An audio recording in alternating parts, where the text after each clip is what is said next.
Tara na at itatravel muna namin kayo ni Madam. Nagbakasyon nga pala si Madam dito sa Jordan at ako ang isinama niya. At kami ay nakarating na nga, makalipas ng ilang araw, kami ay bumiyahe na naman papunta sa kanyang mga tiyahin at mga pinsan. At sadyang napakaganda at napakaliwalas naman kung mapapansin niyo ang aming pinagdaraan ng lugar.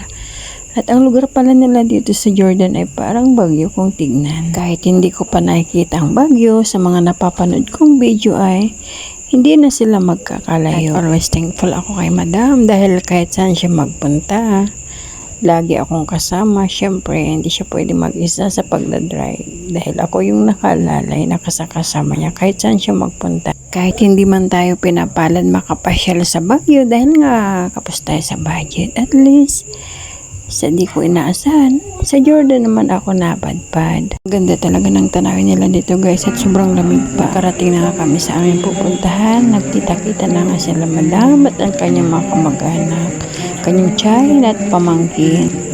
At kami ay pumasok sa T-bar kung saan mayroong shisha kasi si Madam ay mahilig magpausok. At siya guys, may live band tayo. First time kong ma-experience yung mga ganitong bagay guys. At kahit na may music bar sila, hindi ko naman naintindihan yung kanilang music. Makikinig na lang tayo dahil yan ay Jordania. Hindi na rin kami masyadong nagtagal kasi mahirap kay Madam yung ginagabi kami nung uwi. Medyo mahina na rin kasi yung kanyang mata pagdating sa gabi. At may ugaling antukin pagdating sa daan. Kaya uwi-uwi na rin kami pag may time. Next time na naman daw ulit kami aalis. At sa first impression, mukhang mabait naman yung pinsan ni Madam at ang kanyang chatting. Compare doon sa mga nakapagod. Long bridge hata, Madam?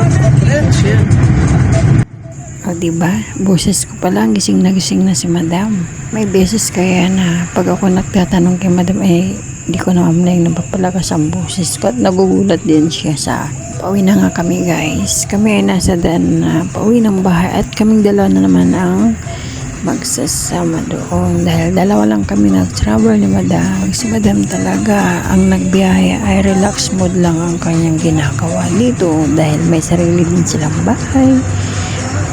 At bagets na bagets talaga pati mga music niya dito sa kanyang sasakyan. Itong kanyang sasakyan ay sarili niya. Pinakargo niya mula Jeddah hanggang dito. Ba talaga mapera, no? At hanggang sa muli guys, abangan niyo po muli ang aming pag-travel. Bye! Ingat pang lahat. God bless us all.